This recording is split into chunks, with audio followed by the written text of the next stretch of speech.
Hi, my name is Chris Doe, and I was on the root of all success with the real Jason Duncan.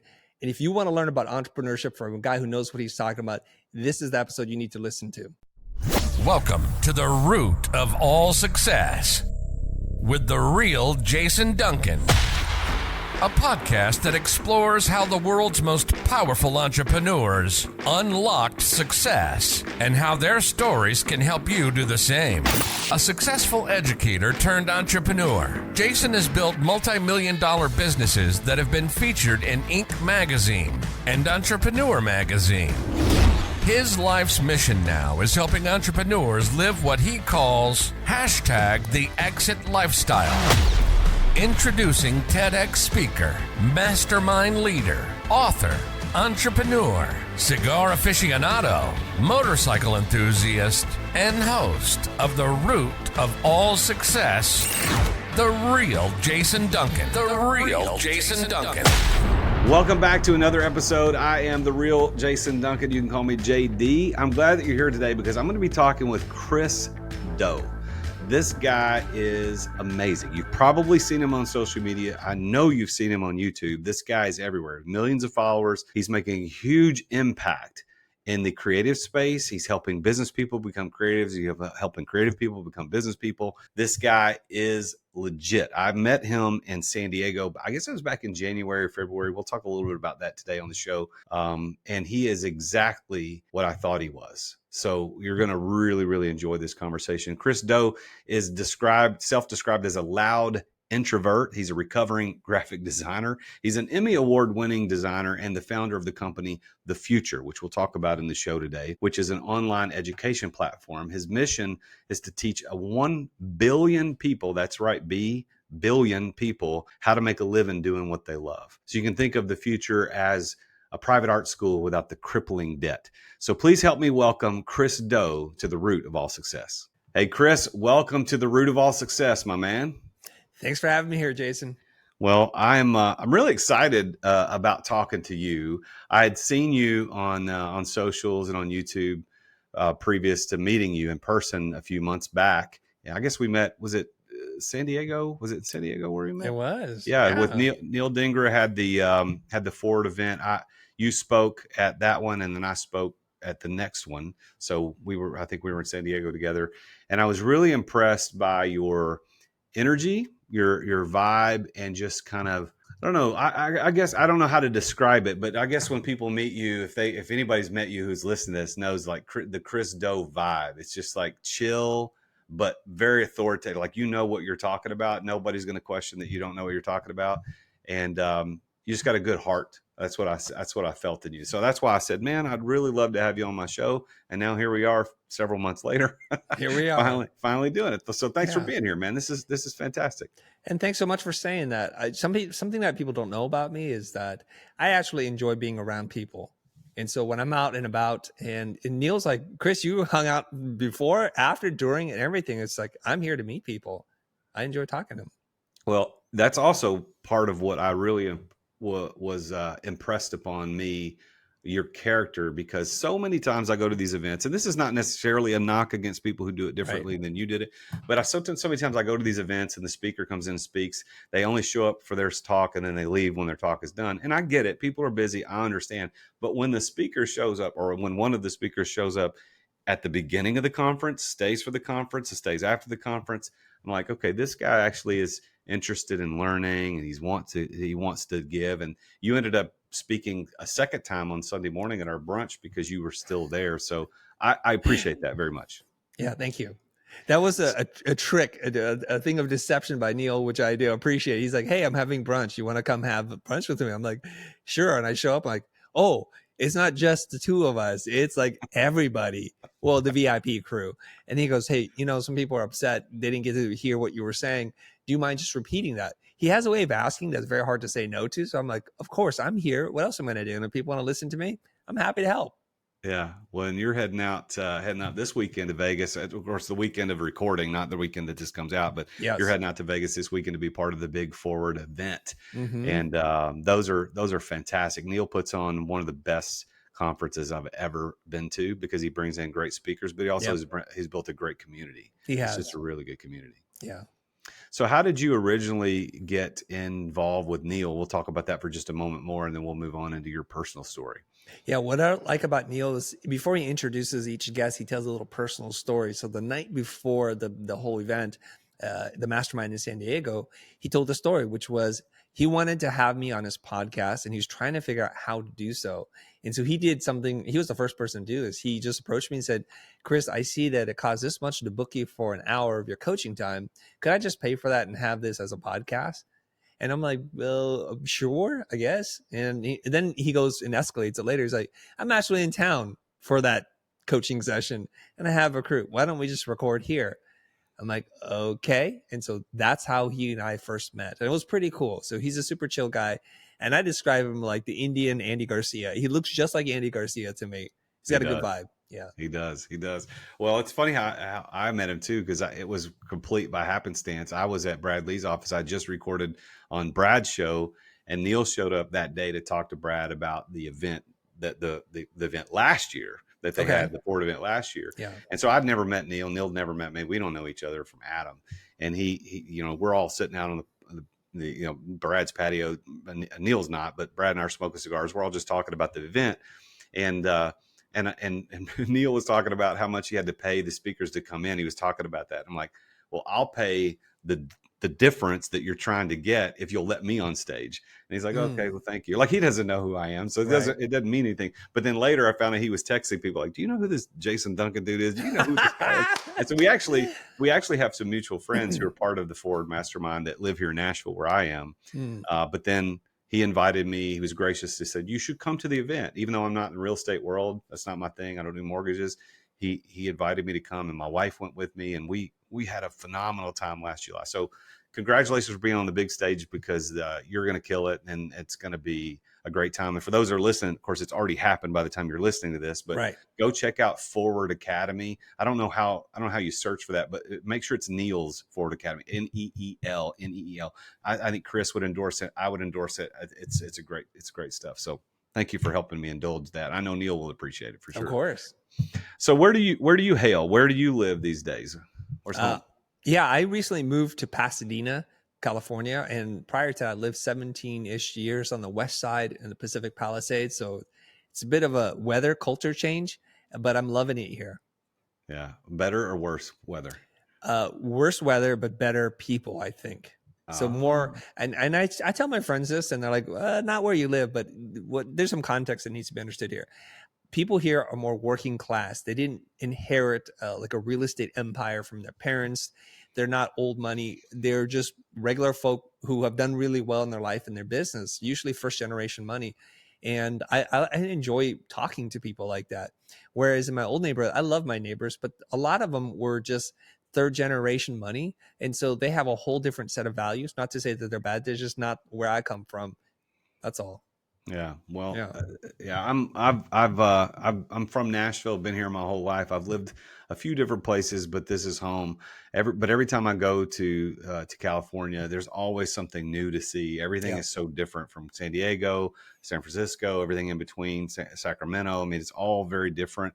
And that's why I know people stay there in spite of the nuttiness that's gone on in that state for the last several years. But I'm, So let's get into your descriptors. Loud introvert. Mm-hmm. So one of the things you talked about in the San Diego workshop that we were at, and I guess, golly, that was January, February. It was a long time ago. It was. You talked about coming up with a 2-word descriptor or 2-word brand statement. And so yours is loud introvert. How did you come up with that, and what does that mean? Yeah. So initially, this was kind of me thinking about how other people can do the same. First of all, we need to remember something. Stories are very hard to process. They're hard to remember. And something I learned from my business coaches must be repeatable, meaning after you tell someone your story, they should be able to tell someone else and tell someone else. And it's how word of mouth travels. And this is how you're supposed to do it. Now, when I teach in school, I would tell my students I'm an introvert and it's very difficult for me to be around people. And they're like, get out of town. We don't believe you, because in class, I'm a wild person. I tell jokes. I'm jumping on the table. We're doing weird things. And then the funny thing was, one of my students who wound up being my protege, she followed me around when I was days or weeks out from preparing for a talk, and she could see a different switch had flipped in my head.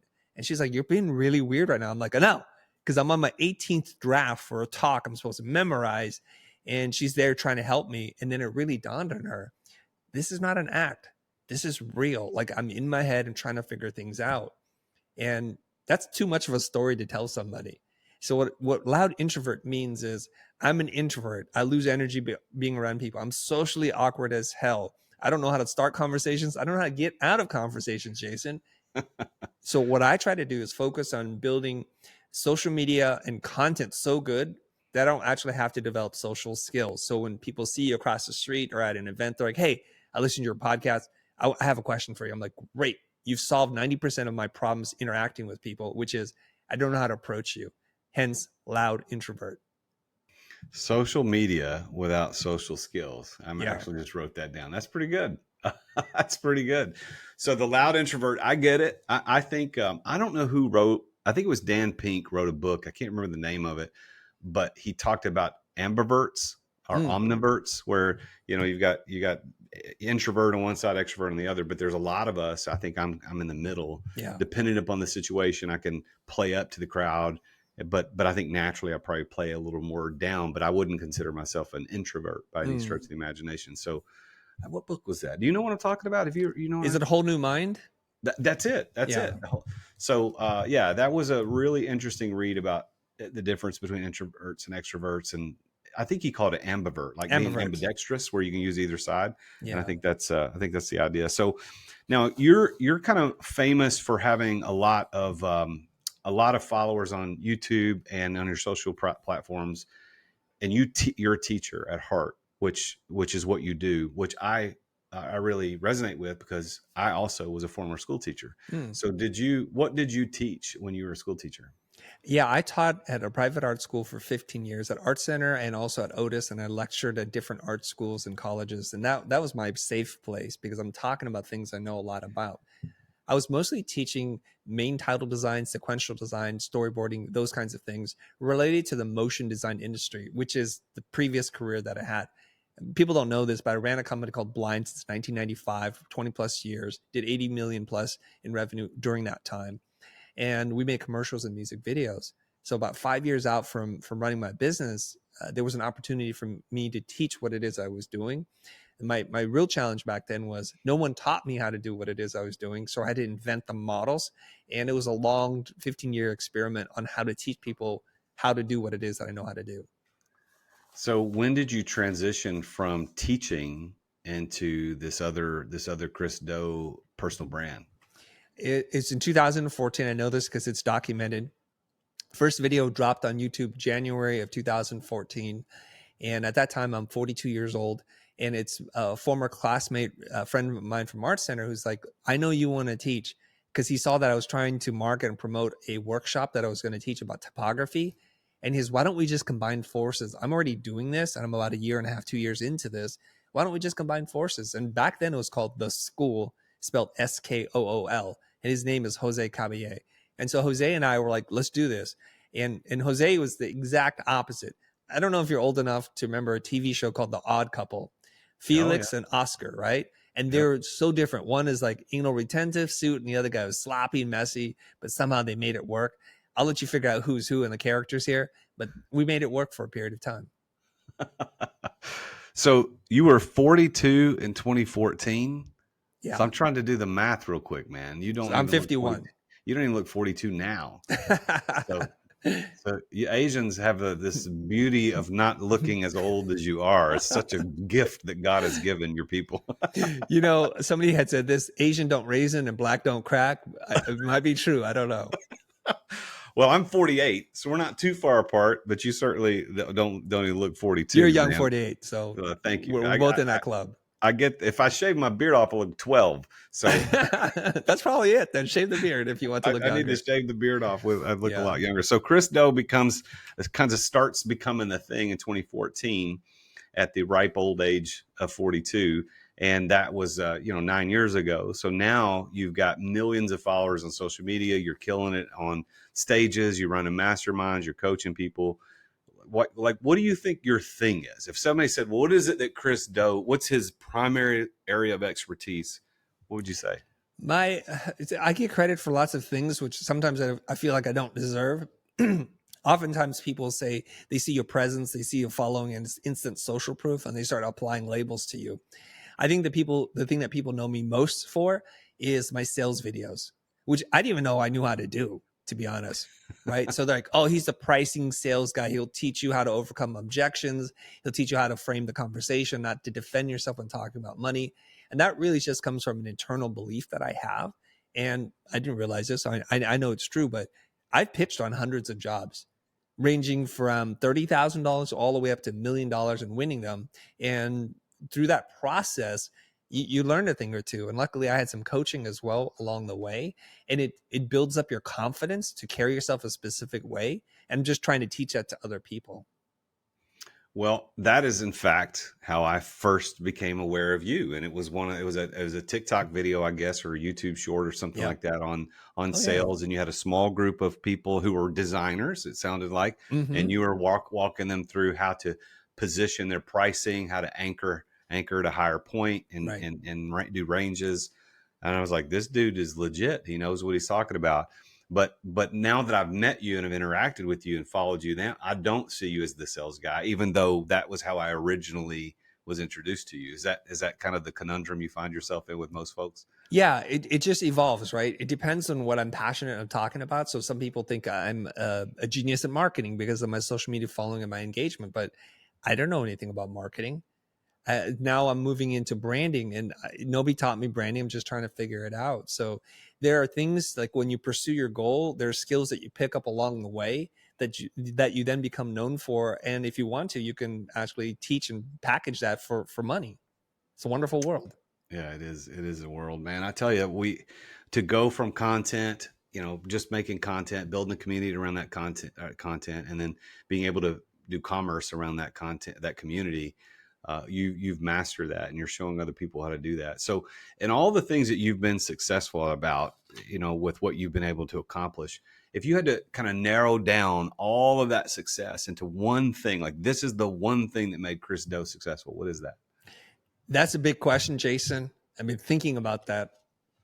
And I think the domino that starts off all the other chain reactions falling over is when I was able to hire my first business coach. His name is Keir McLaren. He's since passed away, but without him, I'm not sure that I'm here as quickly as I'm here. And let me explain. So there's a little story here if you'll indulge me, right? I'm meeting up with an industry friend. He's a sound designer, composer. His name is Hugh Barton. And we were meeting at this little Italian cafe in Santa Monica, and we're chatting. There's something very different about the way that Hugh is like behaving. He has a glow about him. I'm like, dude, what are you so happy about? He goes, well, yeah, like last year we doubled our business. And I thought that's a figure of speech, but he meant it literally. And inside I was like, why don't you ask him how? Ask him how. But you're having lunch and you're like, you can't get into a person's business over lunch like that. But I just quiet that part of my voice that says this is inappropriate. I just say, how did you do this? What happened? He goes, I hired a business coach. And quite literally, I know you're going to fall out of your chair. I've never even heard that term before. Like, I know nothing about this. Keep in mind, like, I'm a first generation immigrant refugee from Vietnam. We came to the United States with no money. The idea of a coach and a business coach, putting those two ideas together, it's like, you might have just said a Martian. I hired a Martian to help me. And I'm like, tell me more about this Martian. And does this Martian have a phone number? And this Martian's name? And he was slightly hesitant. I could just tell there's like that half a millisecond pause. Like, do I give someone else the genie that's granted me my wishes? And then he smiles like, of course, here's his phone number. Get in touch with him. That day I went home. I told my wife, we're going to hire a business coach. And that's how Keir and I started working together. Wow. What's weird about that, dude, is that you and I have a very similar, if somebody asked me the question I just asked you, the business coach would probably be in the top 5 things I would have said. And given the opportunity to really think about it, I think it probably is number 1, because for years I didn't know what a business coach was. When I started a business as an unemployed school teacher in 2010, I didn't know what a business coach was. And I became aware of it just through the process of being an entrepreneur, just like you did. What is this business coach? What does that mean? I'd heard of life coaches. I didn't know what a business coach was. Same. And then when I hired my guy, who also sadly has passed away, he's no longer with us. But when I hired my guy, like, that's when I became a millionaire. That's when things took off. And the power of a business coach, people underestimate it because there's so many bad ones out there. I think they underestimate the power. Let's camp on this for just a minute, if you don't mind. Yeah. What do you for the people that are listening, and they are like, I get it. I need a business coach, but I don't know how to find it. I don't know how to quantify their abilities or how much I should pay them. What advice do you have about how to find and make sure you've got the right coach? Very good question. I've been very fortunate in my life. Almost every person I've hired for the first time has worked out when I personally have hired them. We made tons of mistakes when other people have hired people, and we'll get into that maybe later if you're curious. But the first thing is just, do you guys have the same vibe? I think that's very important. And people tend to focus on the wrong things. They focus on, does this person have relevant industry experience? Do they know my niche and my expert area of focus so well? And I don't care about that. People focus too much about their previous accolades, who they've worked with. I don't care anything about that. What I did was I called Kier because he was referred to me by this other person. He came in, he looked nothing like the way you would expect a business coach to look like. He's a big, heavy set man. He used to play football, right? He tried out for the Pittsburgh Steelers. He's a big dude. He's an older white guy. He kind of looks like Santa Claus with white hair, bald spot. And he comes in a t-shirt and jeans, riding his motorcycle in. And I was like, what? I was expecting somebody like from Central Casting in a 3-piece suit, like martini lunches and those kinds of things. Nothing like that. He has like a big laugh, and we sat down, and he just very patiently asked me a few questions, and then asked me if I had any questions, and he had already solved my first business problem. And this is our first just getting to know each other conversation. He saves me from making a potential disastrous partnership, and he helped me to get out of it. So I was like, I need to work with this person, right? So here's the weird thing, Jason. I called my brother. I said, I hired a business coach. He's been fantastic for my business. And my older brother is super analytical. He asked me, where do you go to school? What's his pedigree? He asked me all the questions you're supposed to ask if you're vetting someone. I asked 0 questions. We just had a conversation and we connected. And I think I could work with this person because it's a 3-month commitment. If you want, we can start. If you don't, we don't have to. The most non-salesy sales process I've ever seen.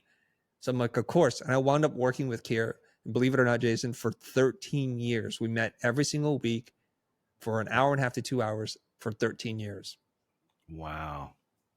That is amazing. So you broke what I would consider the rule of thumb is a 3-year time span on most business coaches because they get too close and they can't see things. So you guys were able to keep that magic going for 4 times that amount. That's well, there's a reason why, though.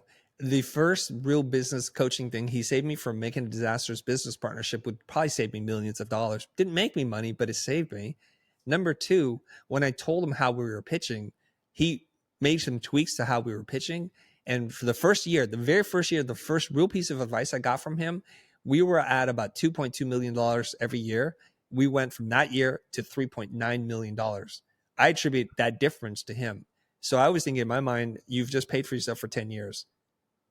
And I didn't really care what we talked about after that. And I still got tons of value every time we got together. But that's the kind of guy I am. And I preach this to other people. Don't pay for the time, pay for the value. So man gave me an hour and a half's worth of his time, but he transformed me. And then he transformed my business through me. And so now I owe him. And I'm that kind of person. That's great. And that little thing you said there about don't pay for their time, pay for the value.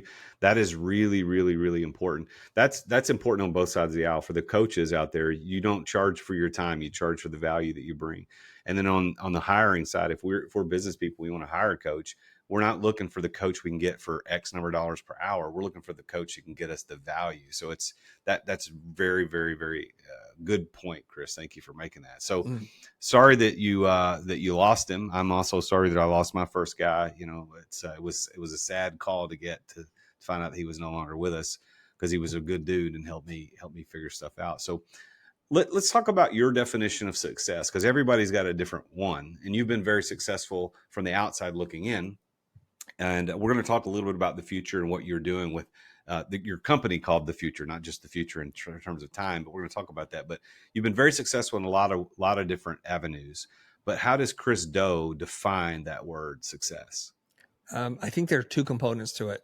Number 1 is freedom. Freedom to do what you want, where you want, when you want, with whom you want, for as long as you want. And number 2 is to be 100% aligned with your life's purpose. And I believe all of us, that is the job number 1, to figure out who you are and what it is that you're meant to do on this earth. And you have a gift. Most people go to their grave not having realized their gift or suppressing it because they were too busy living someone else's dream.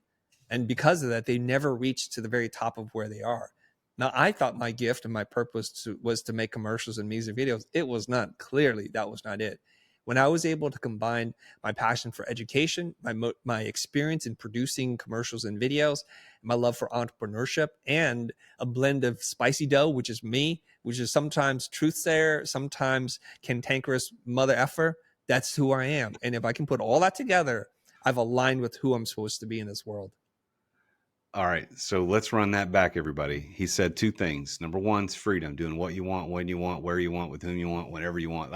That is a common theme among entrepreneurs when they're defining true success, and that is, in fact, one of the real definitions. But the other part is so much less known, but also very important. That's being aligned with your life's purpose. So make sure you guys pay attention to that. This is gold right here, what Chris has given us. So based on those definitions, do you consider yourself to be a successful person?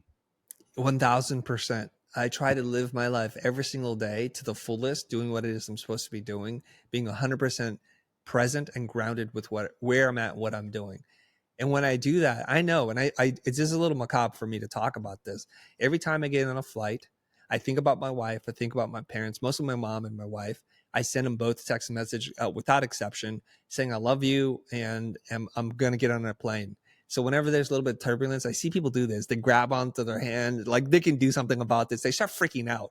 I'm like, you know what? If this is our time, it's our time. We've lived a good life, man. 51 years on planet Earth. That ain't bad. Just a couple hundred years ago, that would be considered extreme old age. And here we are thinking it's middle age. So I want to make sure my kids know where I stand, where they stand with me, that I love them, that I appreciate them. And then it gives me joy to see them do whatever it is they're meant to do in this life with zero expectations. That my wife knows I've been a truthful, faithful husband that is loving and caring. And to my parents, that I'm a good son. That's all I need people to know that are close to me. And that's it. I've done everything I can. So if I disappeared tomorrow, I've done as much as I can in the time that I was given. If all of us could live with that attitude, how much better would this world be? So many people are living in fear that they haven't done enough, or they're scared of some impending disaster that may or may not overtake them. And yeah, I love that attitude. Again, this is, I'm finally getting to peel back what I sensed and what I saw in you when we first met, and it actually is true. So this is not a BS thing. You're actually for real. So thank you for doing that. Let's talk a little bit about the future, your company that you've got now. And then I want to finish up, and I'm going to give you the opportunity to give some advice, because I want to hear some advice from Chris Doe. Let's take a quick break to thank our amazing sponsors for making this podcast possible. As an entrepreneur, I know that you have to deal with sales on a regular basis. I mean, every entrepreneur does. And if you aren't paying attention to sales as an entrepreneur, you're not going to be an entrepreneur for very long. But I've got a sponsor of this show called Dub that helps you bring the personal back to sales. If you want to figure out how to improve content creation and improve client trust, improve your sales process, decrease the sales cycle, because we all know time kills deals. If you want to increase client bookings and increase conversions, you need to take a look at Dub. There's a special offer for Dub for listeners to The Root of All Success at therealjasonduncan.com/Dub, and that's DUBB. I've been using this for years. I'm a huge fan, and I'm so honored that they're our primary sponsor of the podcast. But they have helped over 60,000 businesses around the world communicate better, to make sales easier, to make sales more personal. And it's built Dub for growing teams. I mean, you can set up video emails, you can set up custom onboarding, you can do admin reporting. You need around video and sales and automation. Dub is there. You can try Dub now. Your conversions to sales are waiting. All you got to do is go to therealjasonduncan.com/Dub. And there you're going to get 2 weeks for free to try Dub. Plus, you're going to get 50% off your first 2 months of Dub. You can't beat that. So go check it out. Go to therealjasonduncan.com/Dub. I love talking about this sponsor because it's oftentimes a lot of people talk about sponsors on their shows. They have sponsors and they either don't use them or they might have used them once and they're not really in love with it. They just take their money. And certainly there's nothing wrong with that. But this sponsor This one of my sponsors of the podcast is Story, Storyy.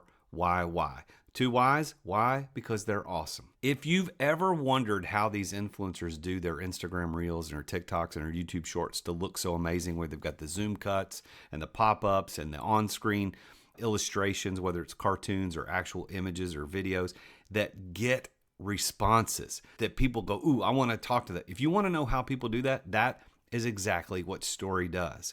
They take your videos and they make you look like an influencer. They make you become an influencer. And they will post it for you. They'll write the captions. They'll add the relevant hashtags.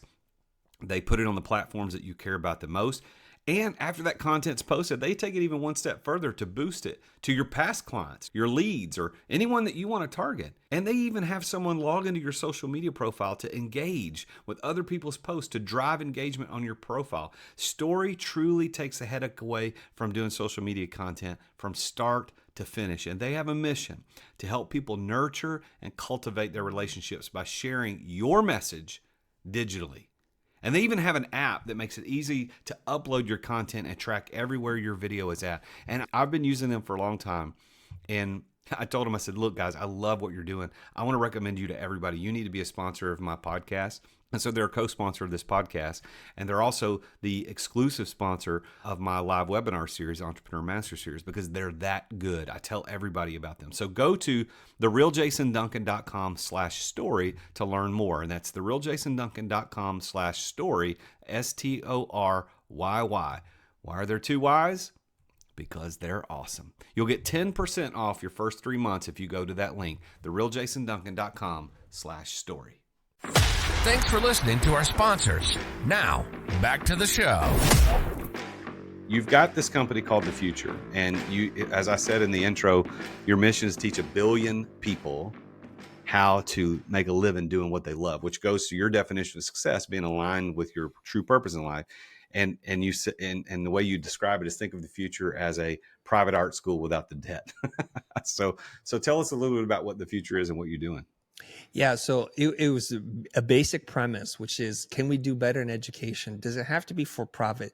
Do we have to send students and graduates into the real world with crippling debt that they may never be able to pay off? Some people who are going to these upper echelon schools are hundreds of thousands of dollars in debt, which they have to pay after taxes. This is an incredible burden to be carrying around for the rest of your life.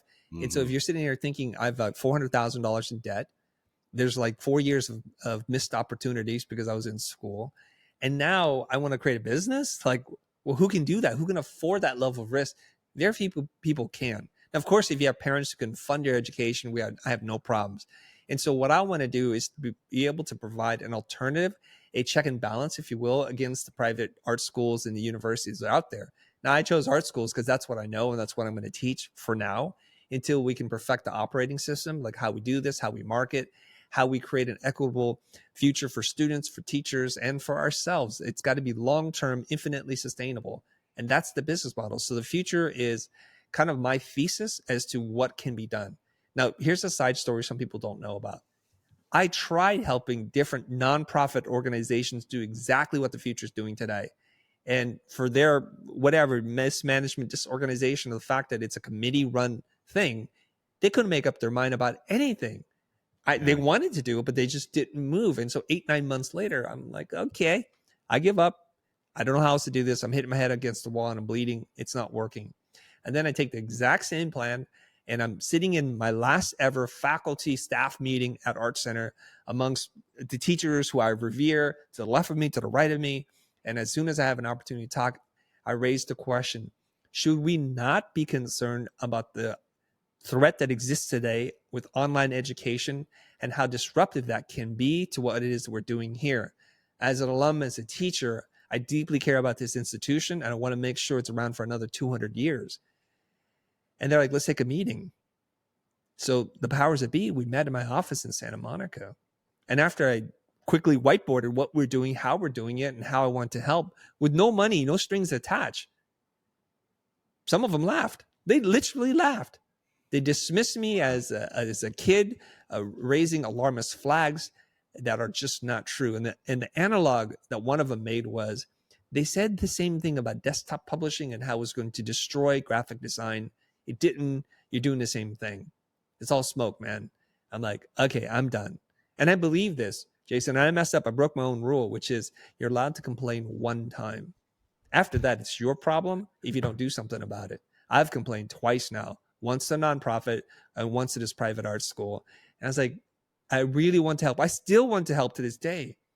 But they're like the Titanic. They see the iceberg. Everyone knows there's an iceberg, but no one will turn the boat because it's somebody's responsibility and no one wants to take that. Yeah. Well, yeah, we're all seeing education not keep up with the new times, new culture, new worldview, new perspectives. There's a really great video going out there. I don't know who it is. It's a guy who does really clever rhymes. Like he was a poet and he writes these poems and then he does videos around the poetry and he talks about the difference between education now and it was 100 years ago. I don't know if you've seen this, but he says, here's a car. And it's like the whole video is him in a jury trial. And he's presenting to the jury, hey, here's a car from 100 years ago. And now here's a car from today. Here's a phone from 100 years ago. Here's a phone from today. Here's a classroom from 100 years ago. Here's a classroom today. They look exactly the same. We have to change education. So I applaud you for not just complaining about it, but actually doing something about it with the future. So everybody can go check that out at thefuture.com. And that's future without the E on the end. So thefuture.com, but no E on the end. And you can find out more about what you've got going on. So Chris, with all your success, what would you say to the entrepreneurs listening to the show today? Like, what's this one piece of advice that you would say, guys, if you do this, it's going to lead where you want to go? So do you have something specific, maybe one or two things, but something specific? I'll start with the one that I think is most relevant to what I'm all about and what we're talking about here today, Jason, which is this, is if I could have just gone back in time and started producing content when I was 24 instead of 42, could you imagine like 20 years in addition to what it is I'm doing right now, like where I would be? First of all, I'd be first on every platform, which, is not possible unless there's a new platform coming out. And I would learn so much about myself, about my process, and build community along the way where people can actually see me documenting and seeing where the hair goes, the loss of hair, the wrinkles, and how the face changes, but also the maturity, the communication style, what it is I'm teaching. So people often make this mistake. They think, I don't have anything to say. No one will care. Or that they just don't have the right kind of content for the right platform because it's not right. They have hours and years of content saved up, but they haven't released a single thing. It's extremely cathartic to put out whatever it is that's on your mind out there into the universe and not really care what people have to say. And you have to turn on the second part of it. And that's the thing that's crippling to so many people. It's like, what if I have people who disagree with me? What if I say something that is my true self but offends people? What am I going to do? Is this going to ruin my business? I don't have time for this. They make up 1,000 reasons why they don't do anything. And they're still there at the starting blocks. The race has gone on for days and they're just still at the starting block. Like, maybe it's too sunny right now. It's too hot. They're waiting for it. But I'm telling you right now, you will learn so much about yourself. You get clarity of thought. David C. Baker wrote about this in his book, The Business of Expertise. You gain clarity through articulation. And if you just look at it as a form of public journaling, as Austin Kleon writes, it's extremely freeing just to be able to have an opinion, an informed opinion, and just speak from a place of truth and conviction and passion. I think it's a wonderful thing. Not enough of us exercise this.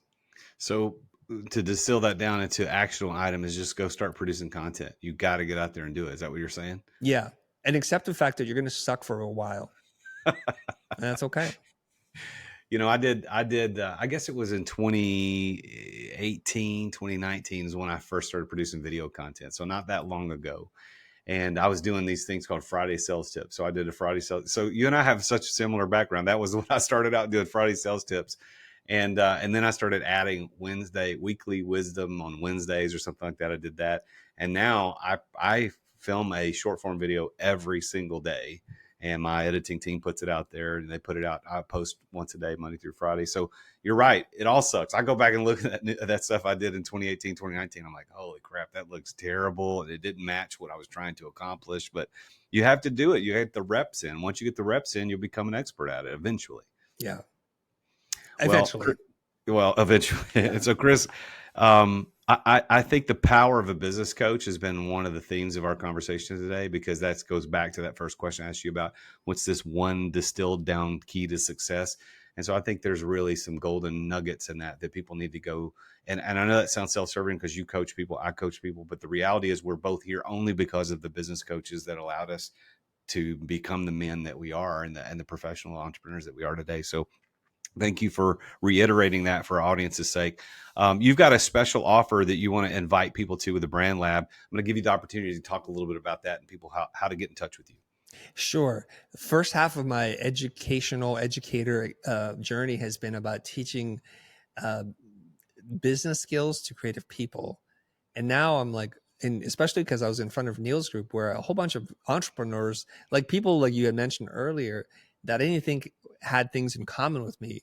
Mortgage brokers, real estate agents, loan officers, people in the finance world, accountants, coming up to me and it's like, tell me more about how I develop a personal brand. There's something about you that I want to dig into. And I was not ready for that. So I went back and re-engineered this program that we're launching, this mastermind called Brand Lab, to not serve business skills to creative people, but creative skills to business people. So it's like the art of business and then the business of art. And so I think that's where I'm like right in the edge of these two worlds where I'm half creative and half business. And I think I can translate and speak to both sides. So when I tell my friends about this, especially in the business world, like, Chris, it's like you shooting fish in a barrel. You can do this stuff in your sleep, especially for business people. You know, the little things that you drop, they'll just like, these are gold bars.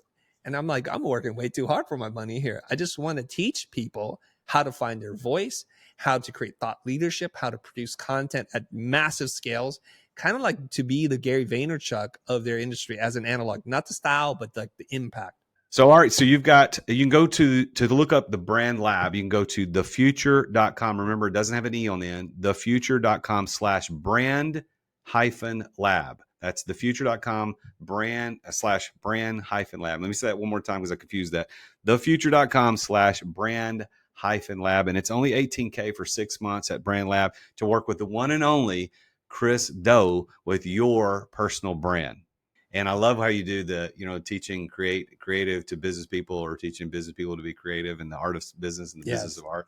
I love all that, how that comes in together. And that certainly is kind of your brain on display, how you think these two sides of things. So the loud introvert coming out for all of us. So listen, Chris, this has been an honor, man, having a conversation with you. I hope that our paths cross again in the near future. I'd love to do some stuff with you. Kill it on stage this weekend in Vegas. I know you will. I wish you the best. Break a leg. And if there's anything I can ever do for you, man, just ring me up. The real Jason Duncan is at your service. You just let me know. So thanks for being here, man. I appreciate it. Thanks so much. Well, there you have it. Another very successful entrepreneur talking about his journey to success. And I love his advice. I want to rewind this for you and let you remember what he said. So his key to success was a business coach. And I know, again, for those of you know that I am a business coach, well, Jason, this is obviously very self-serving. You're probably going to give a link to your coaching page, and I am. But the reality here is that this is true. Like both Chris and me experienced massive growth in our personal brands, our personal net worth, our personal impact, and the impact we're making in the world after hiring a business coach. So you've got to do that. I only take a few people every year in my one-on-one Exeter program, and I have a few slots open. If you're interested in talking to me, maybe I'm not the guy for you, but maybe I am. But if I am the guy, we could talk about it. So go to therealjasonduncan.com/coaching, therealjasonduncan.com/coaching. You can see exactly what the Exeter program includes, how much it costs, how to get involved, and maybe you just want to do a clarity catalyst, which is a couple of days, just the two of us working through a specific issue. Either way, both of those are listed on the site. My one-on-one program is $125K for the year, and my clarity catalyst, which is a 2-day intensive here on site in Nashville, is only $25K. Either one of those is going to get you where you want to go faster than you can on your own, just like what Chris experienced, just like what I experienced. And we want to get to that place of success. Like he said, was freedom, being able to do what you want, when you want, where you want, with whom you want, whenever you want. That's true freedom. And then also aligning that with your true purpose in life. So go follow Chris Do. Here's his socials. I want to make sure you know where to find him. He's at the Chris Do, and Do is spelled just D-O, like the word do in English. The Chris Do, or The Future Is Here. The word future does not have an E in it. So go follow him at the Chris Do or at The Future Is Here, and go check out thefuture.com/brand-lab if you want to take advantage of that mastermind he's putting together on personal branding called Brand Lab. Big thanks to Chris Do for being here today and for giving me a little bit of advice on how to schedule these sessions better. We had a little hiccup on the scheduling for this one today, but thank you, Chris, for that. I appreciate you very much. Everybody out there, I will see you next time when I interview yet another very successful entrepreneur about his or her journey to success. Until then, I am the real Jason Duncan, and Jesus is king. Attention business owners. Attention business owners. Feeling burnout from running your business? Uncertain if you're nearing burnout? Take our free 10-question business burnout test at businessburnouttest.com to discover where you stand. With just 10 quick questions, you'll learn how to immediately begin making changes to regain freedom and success. Cut your daily operations time in half. Improve your quality of life and prepare your business for your future exit without losing revenue or profit. Visit businessburnouttest.com now and take the test. Thank you for listening to another edition of The Root of All Success with the real Jason Duncan. If you've enjoyed this week's episode, visit therootofallsuccess.com to access the show notes and other helpful resources. Follow Jason on social media at The Real Jason Duncan. See you again next time here on The Root of All Success.